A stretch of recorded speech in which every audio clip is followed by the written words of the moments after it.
एक तरफ राहुल गांधी को सुप्रीम कोर्ट से राहत मिली एक उपदेश के साथ, तो दूसरी तरफ देश की गोदी मीडिया और भारतीय जनता पार्टी राजनाथ सिंह की तरह चिल्लाने लगी, कड़ी फटकार, कड़ी फटकार, कड़ी फटकार। आज की तारीख में समझने की जरूरत यह भी है कि इस कड़ी फटकार के मायने क्या हैं, और यह भी समझने की कोशिश करेंगे कि राहुल गांधी को जो राहत मिली वो क्यों मिली, उसके पीछे क्या दलील थी। और इसके साथ ही साथ आज आपको यह भी बताएंगे कि जिस शख्स ने राहुल गांधी के ऊपर यह केस किया है, ये वही शख्स हैं जिन्होंने 2020 के साल में भारत सरकार को, यानी कि वर्तमान समय की जो मोदी जी प्रधानमंत्री हैं, इनकी ही सरकार को दिल्ली हाई कोर्ट में घसीट लिया था। तो जिन्होंने दिल्ली हाई कोर्ट में मोदी जी को घसीटा था, वो राहुल की बातों से आहत क्यों नजर आ रहे हैं, और जब दिल्ली हाई कोर्ट में घसीटा था तो फिर उसके कुछ दिनों के बाद अपनी याचिका वापस क्यों ले ली थी। नमस्कार, मैं स्वप्निल और आप मुद्दा देख रहे हैं। दोस्तों, एक एक करके बहुत सारी बातें इस पूरे वीडियो में आपको पता चलेंगी, लेकिन उस तरफ बढ़ें उससे पहले एक छोटी सी अपील। मुद्दा इन दिनों एक आर्थिक संकट से गुजर रहा है। मुद्दा के जो मेन बैंक अकाउंट्स हैं वो काफी लंबे समय से फ्रीज चल रहे हैं, और इसी बीच हमारा पुराना मुद्दा चैनल, जिसको हमने 2.5 साल की मेहनत में खड़ा किया था, एक एक करके सब्सक्राइबर जोड़े थे, वो चैनल भी हमसे 2 महीने पहले छीन लिया गया। वो चैनल यूट्यूब से डिलीट हो गया।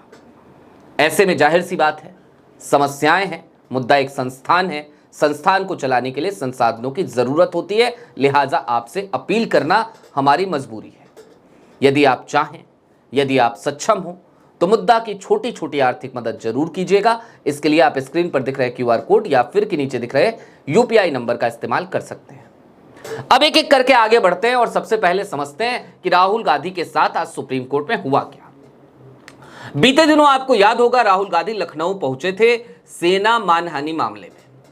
अच्छा, राहुल गांधी के खिलाफ कहीं पर भी कोई केस हो तो यह मानकर चलना चाहिए कि हो सकता है वो केस मानहानि का हो। 2-4 केसेस को छोड़ दीजिए, मैक्सिमम केसेस मानहानि के ही तो हैं। अब मानहानि का मामला, और उस मानहानि के मामले में भावनाएं किसकी आहत हुई थी? बॉर्डर रोड ऑर्गेनाइजेशन के डायरेक्टर रहे, रिटायर हो गए, उदय शंकर श्रीवास्तव जी की।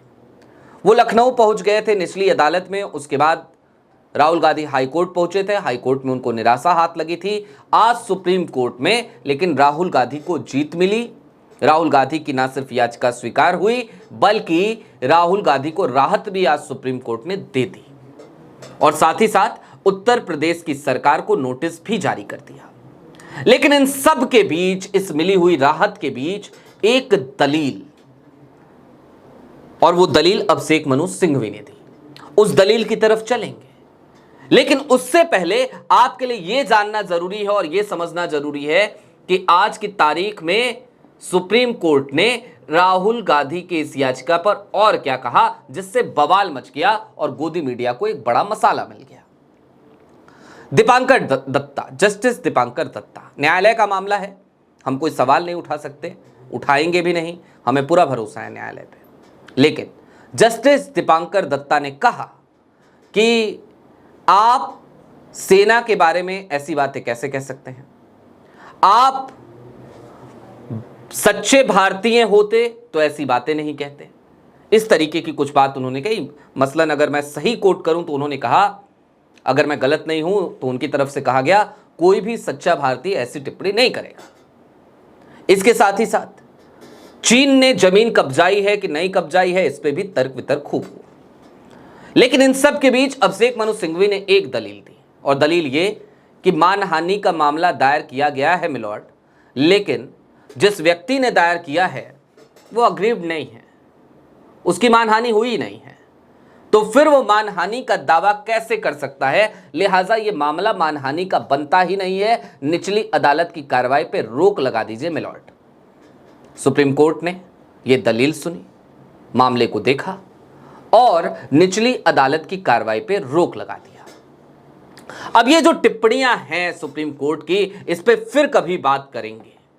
वैसे भी सुप्रीम कोर्ट का भी आजकल एक कल्चर है कड़ी फटकार का, तो वो कड़ी फटकार लगती रहती है।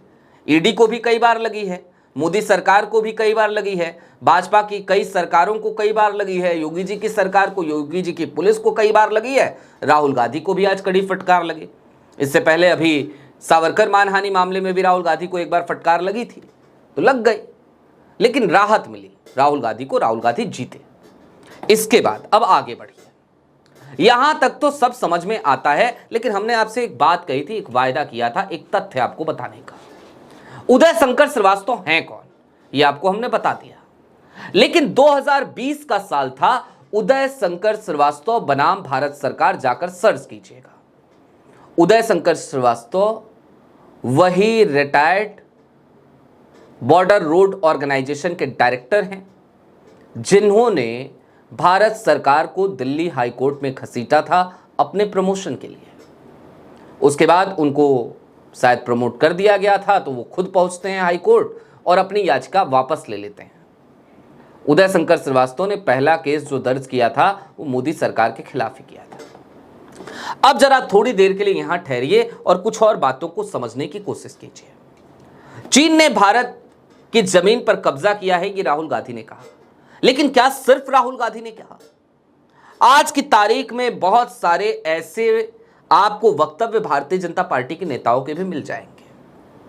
मसलन आज लॉन्चर पर एक कार्यक्रम के दौरान हमने एक बाइट सुनाई थी तपिन गाओ की, और तपिन गाओ अरुणाचल के एमपी सांसद और किसी और पार्टी से नहीं, उस समय भारतीय जनता पार्टी से 2019 की वो बाइट थी। 2019 में उन्होंने भरी संसद में कह दिया था, यही बात कही थी। सुब्रमण्यम स्वामी ने, राहुल ने तो 2000 किलोमीटर की बात की, सुब्रमण्यम स्वामी ने 4065 किलोमीटर पाकिस्तान माफ कीजिएगा चीन ने कब्जा कर रखा है, ये बात कही, बार बार ट्वीट किया, इस बात पे अड़े रहे और यहां तक कह दिया कि मोदी जी कॉम्प्रोमाइज हो गए हैं चीन से। तो भारतीय जनता पार्टी के तमाम नेता सवाल उठाते हैं, तब उदय शंकर श्रीवास्तव की या किसी और की भावनाएं आहत क्यों नहीं होती? इनके खिलाफ मानहानि के मुकदमे क्यों नहीं दायर किए जाते? सबके टारगेट पर राहुल गांधी ही क्यों होते हैं? राहुल गांधी आखिरकार कितने मानहानि के मुकदमे झेले भाई, ये भी एक बड़ा सवाल है। लेकिन आज की तारीख में गोदी मीडिया को पूरा मसाला मिल गया। गोदी मीडिया खूब चटकारे लेकर यही खबर चला रही है और इस खबर से बच रही है कि राहुल गांधी को भले फटकार लगी हो या फिर उसे उपदेश कह लीजिए, उपदेश मिला हो, लेकिन जैसे ही अभिषेक मनु सिंघवी की एक दलील रखी गई, उस दलील के साथ ही निचली अदालत की कार्रवाई पे रोक लग गई है और उत्तर प्रदेश की सरकार को नोटिस भी सुप्रीम कोर्ट की तरफ से जारी कर दिया गया है। इस खबर के मायने यही हैं कि कड़ी फटकार एक तरफ, लेकिन जीत राहुल गांधी की। बहरहाल अभी के लिए दीजिए इजाजत। चलते चलते फिर वही अपील, चैनल पे नए हो तो सब्सक्राइब करते हुए जाइएगा, सक्षम हो तो मुद्दा के इस मुश्किल वक्त में मुद्दा की छोटी छोटी मदद जरूर कीजिएगा। आपके स्क्रीन पर QR कोड है, नीचे UPI का नंबर है, आप इनका इस्तेमाल कर सकते हैं। शुक्रिया।